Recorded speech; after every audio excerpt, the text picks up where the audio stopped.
check on Burma. If Aung San Suu Kyi is not released, would you be sorry to see Burma kicked out of ASEAN? Well, that's up to ASEAN.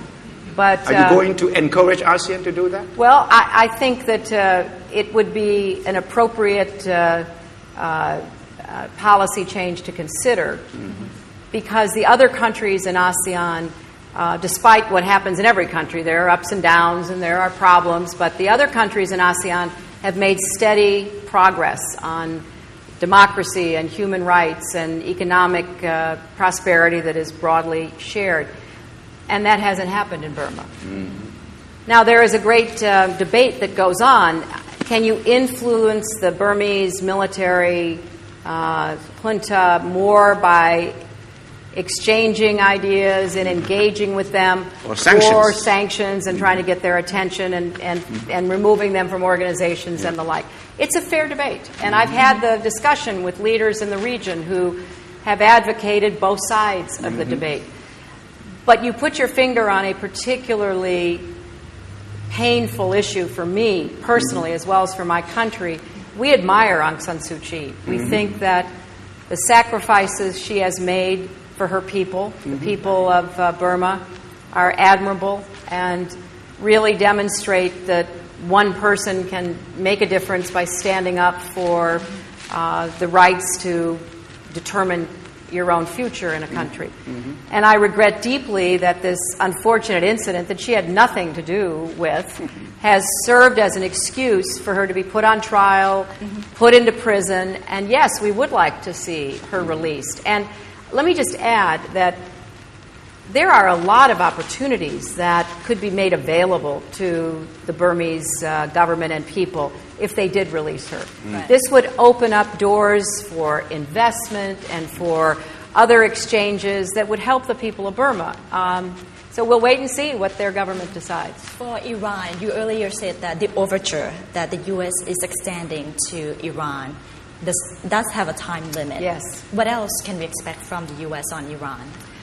Well, as you know, our president came to office with a very clear preference for talking with people and not prejudging what might come from those talks.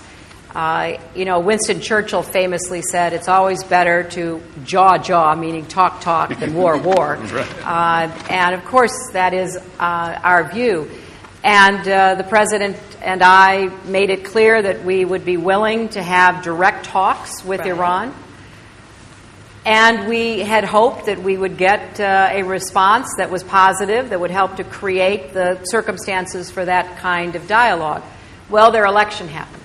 And I don't think there's any doubt that irregularities occurred. And then when people tried to peacefully protest, they were brutally oppressed. There's a great debate going on inside of Iran. We saw it just this past week with some of the leading clerics and former presidents even speaking out. So we have said that the door is open to what we would like to see as a one-on-one engagement with Iran, but they are so preoccupied right now. And at the same time, the nuclear clock is ticking. We know that they are continuing to pursue their nuclear program. So we're discussing with our counterparts around the world, if there is no meaningful and sincere engagement, not only with us, but with other countries. There's a mechanism called the P5+1, which is a Security Council, basically, the United States, obviously, where we've been talking with the Iranians about their nuclear program for a couple of years. So it's not just us and Iran, it's the world and Iran. And as you know, the people in Iran's neighborhood are the most concerned and are the ones who come to see me and convey their deep apprehension about what might happen. So we will still hold the door open, but we also have made it clear that we'll take actions, as I've said, time and time again, crippling actions, working to upgrade the defense of our partners in the region. We want Iran to calculate what I think is a fair assessment, that if the United States extends a defense umbrella over the region.